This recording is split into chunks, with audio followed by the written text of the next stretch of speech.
Сәлем канал көрермендері. Сіздермен әдеттегідей мен Құндыз.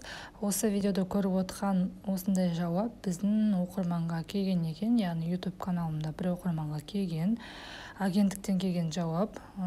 Ол жауапта, яғни біраз қателері бар. Былай қараған кезде ол кісінің адресі дұрыс жазылмаған. Содан кейін мен сіздерге айтамын ғой, арызды прикрепить етесіздер, арызды қолмен жазасыздар. Қолмен жазып, үстіңгі жағына кімге арналған агенттікті жазасыздар, толық нұсқасын, кімнен, ат жөндеріңізді, телефон номер қайда тұрасыздар, соның бәрін толығымен жазу керек. Одан кейін арыз деп өзіңіздің жаңағы проблемаңызды, не үшін төлей алмай жатқандарыңызды, кредитті барлығын дұрыстап жазу керек. Соңында күнімен қолы қойылады. Осы арыз негізгі басты қаралатын құжатқа жатады. Ал бұл оқырманым арызды өкінішке орай прикрепить етпеген, жазбаған, просто жібере салған. Одан кейін агенттіктен хабар келген, осындай арызыңыз жоқ, яғни толыққанды емес деген. Одан кейін жауап хатқа қарап отырсақ, несиені өтеу кезінде қиындықтарға тап болған қарыз алушыларға несиені валютасын аудару және несие бойынша пайыздық мөлшерлемелерді төмендету, несиені қаржыландыру, несие валютасын өзгерту, төлем кестесін өзгерту сияқты мәселелерді, сондай-ақ берілген қарыздармен байланысты басқа да мәселелерді банкке жазуға құқылы. Яғни, одан кейін жазып тұр, ағымдағы жылға 1 қазаннан бастап банктер және микроқаржы ұйымдары үшін кредитордың қарыз алушының ағымдағы төлем қабілеттілігіне орай қарызды қайта құрылымдауға арналған өтінішін қарау бойынша жұмыс жүргізуді көздейтін кредиттер бойынша азаматтардың мерзімі өткен берешегін реттеу бойынша бірыңғай міндетті тәртібі енгізілді дейді. Яғни проблемалар кредиттер болса, мысалы 1 жыл, 6 ай, 4 ай төлей алмай жүрміз, мысалы жұмысымыздан шығып қалдық, жұмысымыз жоқ, тұрақты көп балалы анамыз, сондықтан одан кейін қарап отқан кезде инвалидтеріміз бар, мысалы да, жолдастарымыз болса, мысалы бала бағып отырсақ, сондай осындай кезде біз банкке жазуға құқылы екенбіз, пайызын алып тастауға, қайта график жасатуға. Басқа да мұнда қарап отырсаңыздар, агенттіктің берген жауап хатында барлығы ат-үді жақсы жазылған. Яғни осы 1 қазаннан бастап оларға осындай приказ келген, проблемный кредиттермен жұмыс жасауға деген енгізілген деп жазылып тұр, оқысаңыздар. Одан кейін өтінішіңізге банктің микроқаржы ұйымдардың атаулары көрсетілмегендіктен агенттік өтініш хатты жіберетін мүмкіндік болған жоқ. Яғни арыз жазамыз ғой, өтініш жазған кезде агенттікке жібереміз, одан кейін банк кредитор деген жері бар ғой, ол жерге біз қай банктерден алдық кредитті, соны міндетті түрде көрсетеміз. Яғни агенттікке кеткеннен кейін агенттік өзіне келген хатты банктерге жібереді, яғни қай банктерден алдын, сол банктерге жібереді. Бұның плюсы қандай? Просто бұл банктерді қадағалап отырады, уақытылы сол сіздің арызыңыз бойынша жауабын алып өздері, одан кейін алғаннан кейін ол жауапты сіздерге жібереді. Яғни банктерден талап ететін, олардан жоғарғы тұратын ол агенттік. Яғни агенттікке олар жауап беруге міндетті. Мысалы 30 күннің ішінде дейма, 15 күннің ішінде дейма, міндетті түрде жауап беруі керек. Ал біз мысалы өзіміз жай ғана банкке барып жасасақ, ол қаралмай қалуы мүмкін, жоғалтып алуы мүмкін.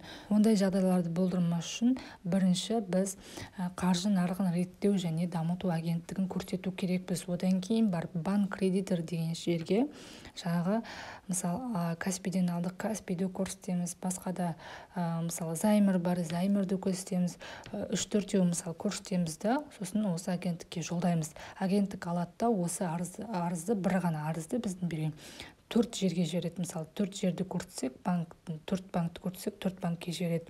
Одан кейін осы арызымыз ешқашанда жоғалып кетпейді. Одан кейін оларға тіркеуде тұр, олар қарауда тұр, 15 күн бойы мысалы жауап келу керек деп банктерге жібереді. Одан кейін мына жерде мен сіздерге видеоға жазып көрсетіп жатырмын, қалай дұрыс жазу керек екендігін. Міне, қаржы нарығын реттеу агенттігі, Қазақстан Республикасының қаржы нарығын реттеу агенттігі, реттеу және дамыту агенттігі. Осылай жазасыздар. Одан кейін банк кредитор деген жерге қай банктерден алдыңыз, 4 болсын мейлі, 3 болсын мейлі, алтау болсын қанша банктер бар немесе микроорганизациялық ұйымдар бар, соның барлығын көрсеттіңіздер. Бұл жерде кредит кімге кешіріледі дейді ғой, ол сұрақ көпке келіп жатыр маған. Одан кейін айтады, сен өтірік айтып жатсың, бұл дұрыс емес деп. Бұл кредит кешіріледі, мысалы көп балалы отбасы, жұмыссыз қалған адамдар, мысалы өзіміз сияқты, мысалы мен сияқты үйде отырып жұмыссыз қалған адамдардың, көп балалы отбасы, жаңағы инвалидтер, тәрбиелеп отқан инвалид балаларды, немесе басқа да көп қой жағдайлар, сол сияқты адамдардың кредиттарын қарайды. Жаңағы баста айтып кеткендей, 1 қазаннан оларға осындай талап етілген арыз дейді ғой, андай бұйрық дейді ғой, бұйрық келіп түскен. Сол бұйрық шегінде олар жұмыс жасайды, яғни проблемный кредиттермен. Коллекторға өтіп кетті деп жазасыздар маған, 1 жыл өтіп кетті, 5 жыл өтіп кетті, 2013-те алдым, 2010-да алдым, сосын тағы да мен кредитін басқа адам алдыртып алып төлемей қойды дегендер де бар. Сіздер де жазып көрсеңіздер болады.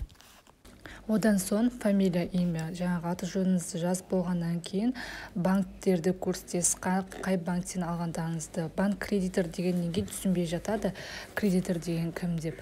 Банк деп қана қойсаңыздар болады, яғни қарыз алған банктердің тізімін көрсету керексіз. Одан кейін міндетті түрде адресте немесе тұрғылықты жеріңізді, немесе тіркелген жеріңізді көрсетсеңіз болады. Ол міндетті емес деп ойлаймын, екеуін біреуін көрсету керек. Одан кейін сәл ортасына түсіп арызыңызды жазасыздар. Арыз немесе өтініш деп жазсаңыздар да болады, ешқандай айырмашылығы жоқ. Сосын ол жерге өзіңіздің не үшін кредит төлей алмай жатқаныңызды, қандай проблемаларыңыз бар, ашық, толық жазу керексіздер. Не үшін екені, отбасыңыздың жағдайы, жұмыссыз ба, жұмыс жасайсыз ба, жоқ па, солардың барлығын толыққанды көрсету керексіз. Неғұрлым толыққанды болған сайын өтінішіңіз, соғұрлым өзіңізге жақсы деп ойлаймын. Жаңағы агенттіктің дұрыс шешім, оң шешім қабылдауына жақсы септігін тигізеді деген үміттемін. Одан кейін соңында күнімен, яғни қай күн жазыңыз, одан кейін қолын қойып кетесіз міндетті түрде. Осылардың барлығын жасап болғаннан кейін осы арызды фотоға түсіріп аласыз міндетті түрде.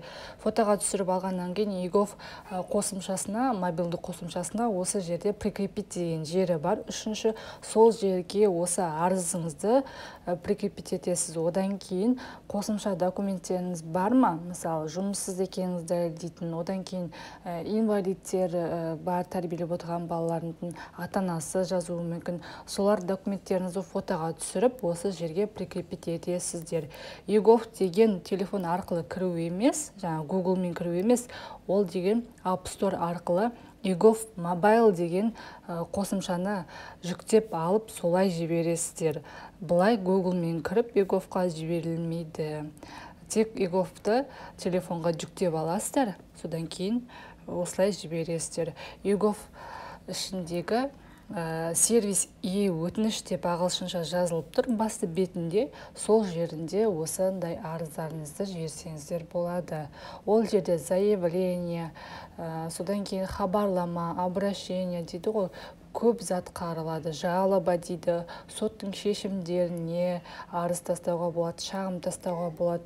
Жалпы бұл сервис өтініш қарапайым халықтың мұң-мұқтажын тыңдау үшін жасалған деп ойлаймын. Себебі арызды болсын, шағымды болсын онлайн түрде телефон арқылы ғана жіберіп, олардың қарауына жіберуге болады. Мысалы, акиматқа немесе министерствоға немесе оқу орындарына шағым немесе арыз тастауларыңызға әбден болады. Бұл электронды түрде болғандықтан тек телефон ғана қажет сіздерге.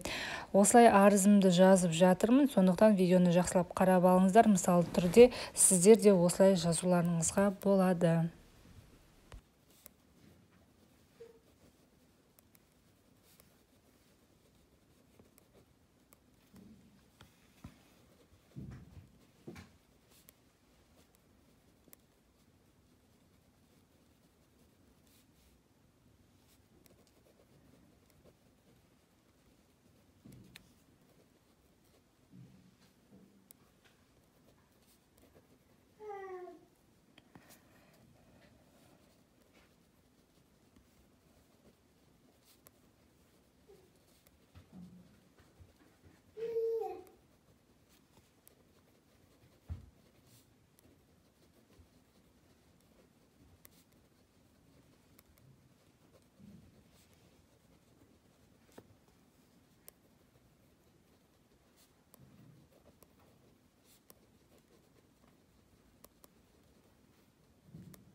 Осылай арызымды жазып шыққаннан кейін оны телефонға камерасына түсіріп алдым.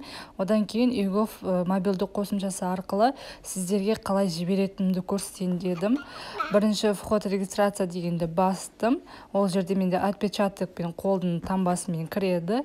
Ал кейбіреулерде код сұрайды, яғни 4 таңбалы кодпен кіреді. Одан кейін и сервис өтінішті басқаннан кейін подать обращение, как всегда, басасыздар. Одан кейін выберите тип обращения дейді. Ол жерде бізде осы обращенияның түрін көрсетеміз. Арыз ба, шағым ба, соны көрсетуге тиістіміз. Бұл жерде біз арыз деп таңдаймыз.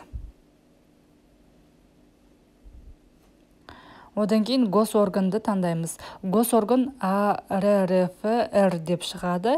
Қысқаша ол тек еговтың тілін орыс тіліне қойған кезде осылай шығады. Себебі мен орысша айтып тұрмын сіздерге. Ал қазақша болса, қазақ тілінде Қазақстан Республикасының қаржы нарығын реттеу және дамыту агенттігі деген кезде шығады. Сондықтан шатастырып алмаңыздар. Тілін орысшаға қойып, қазақша жазуға болмайды. Ал қазақша тілін қойып, егов мобилді қосымшасының орысша агентствоны немесе министерство деп жазуға болмайды. Қазақша жазу керексіздер. Қазақта тілі болса, тек қазақша. Сіздерге түсінікті болып жатыр деген ниеттемін. Осы видеоның соңына дейін көрсеңіздер, барлығы түсінікті боларына сенімдімін. Одан кейін описанияны кішкене қысқарақ қылып, осылай толтырып кетесіздер. Міндетті түрде құр болмау керек ол жері.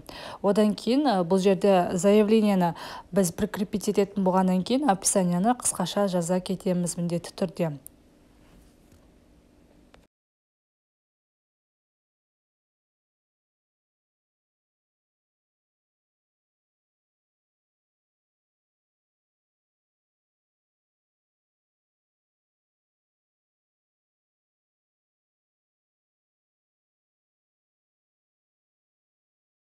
Одан кейін файлы деген жерге не жазамыз, не прикрепить етеміз дегенге жаңағы біздің арызымыз бар ғой, фотоға түсірген. Соны міндетті түрде осы жерге прикрепить етеміз. Сосын басқа да документтеріңіз болса, соны да фотоға түсіріп, осы жерге тіркеп қойсаңыздар болады. Оның еш қиындығы жоқ, тек телефонға түсірсеңіз болғаны документтеріңізді. Міне осылай телефонға түсірдік. Файлы деген жерге жаңағы менің жазылған арызым тұр. Мен оны салдым. Одан кейін жаңағы адресім автоматты түрде толтырылып тұр. И подписать, отправить деген кнопкасын бастым. Менде ешқандай да код сұрамайды, тек қана мен басында бұл егов телефон қосымшасына тіркеліп қойғандықтан менен тек саусақ таңбасын ғана сұрайды. Ал тіркелмегендер үшін ең алдымен тіркеліп жақсылап 4 таңбалы кодты орнатып, одан кейін осылай арыз жіберуді ұсынамын. Подписание услуг деген жерге көрдіңіздер, қолтаңбамды қойдым. Арызымыз осымен қаралымға жіберді. Арызымызды бақылау мақсатында мои обращения деген кнопкасы бар. Сол жерден тіркелді ма, кімге тіркелді, қандай специалист, қандай маман қарайды, және қандай органға кетті, барлығын қарап отыруға болады. Осы ақпарат сіздерге пайдалы болды деген ниеттемін. Лайктарыңызды аямай, комментарийларыңызды жазып отырыңыздар. Және де сұрақтарыңыз болса, қоя кетіңіздер, міндетті түрде жауап беруге тырысамын. Сонымен қатар осы видео біраз ұзағырақ болып кетті. Оның себебі осы жазылатын арыздың өтір точкасына дейін сіздерге түсіндіру мақсатында болатын. Сондықтан айып етпеңіздер, пікірлеріңізді жаза отырыңыздар.